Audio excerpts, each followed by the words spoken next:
think we need to get rid of it and privatize it to create a better system. Lots of money. Failing. Inefficiency. Old people, money. My social security number.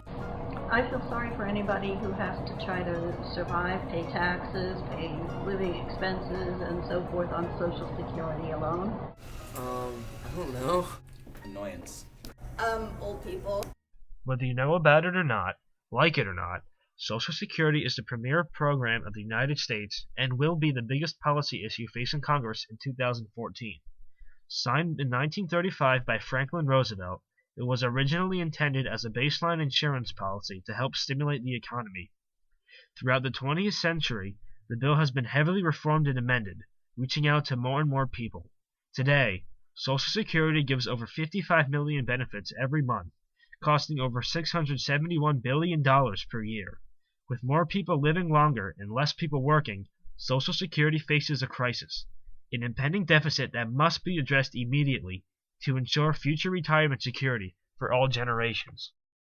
There are two main issues. The first, and probably most important to beneficiaries, is that statutorily the system will basically be forced to stop paying 25% of their benefits sometime in the 2030s when the Social Security Trust Fund runs out of bonds to redeem from the federal budget. And then there are two smaller, one other problem that's maybe not smaller is that as the trust fund bonds are redeemed, you're going to be asking the rest of the budget to cover that shortfall, and so it's going to increase the deficit over the next 30 years. And the gap by that 2030 time period will get to about 1.5% of GDP.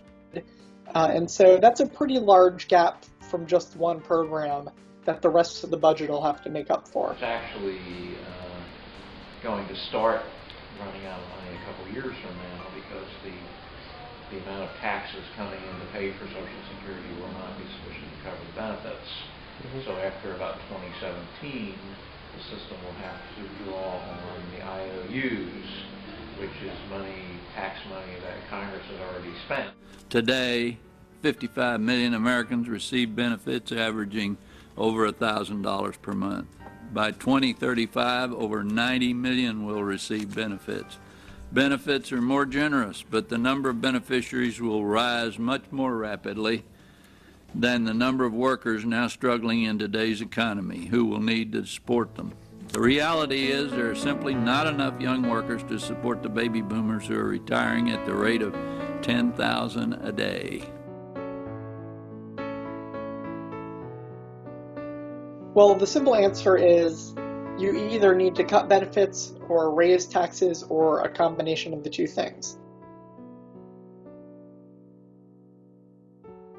The senior citizens nervous when the government starts saying they're going to take away from Social Security and this and that and the other thing, and to pay off the debt that they made, right?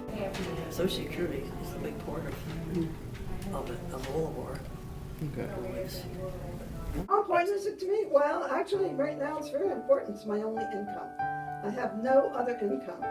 76% of the American people do not want to cut Social Security benefits. A vast majority of retirees depend on Social Security for a majority of their retirement income. Cutting benefits means you are taking money from seniors, basically promised benefits from seniors who already don't get a huge pension income.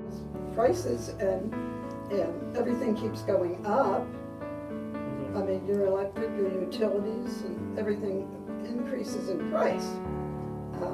So it's kind of hard to manage on 3 years ago salary. People are hurting, and we cannot make devastating cuts on the social safety net, which is life and literally life and death for so many of our people. Some projections are indicating about a 25% tax increase might be needed.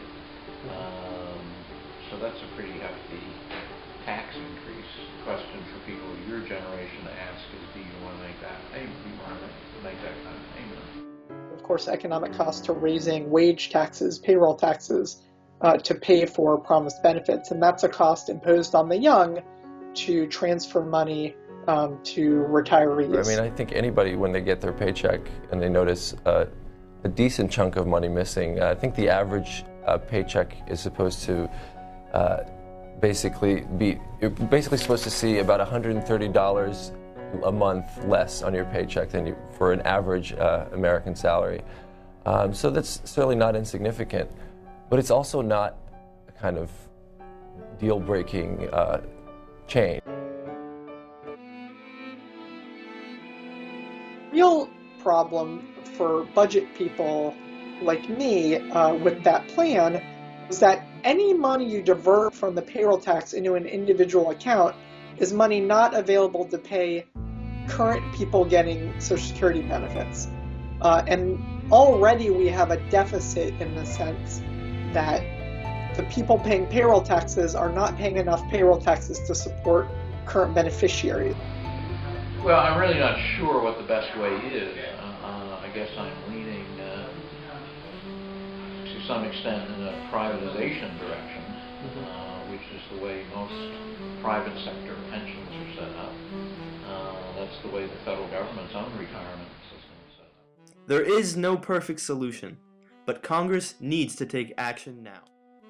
We can never insure 100% of the population against 100% of the hazards and vicissitudes of life, but we have tried to frame a law which will give some measure of protection to the average citizen and to his family against the loss of a job and against poverty-stricken old age.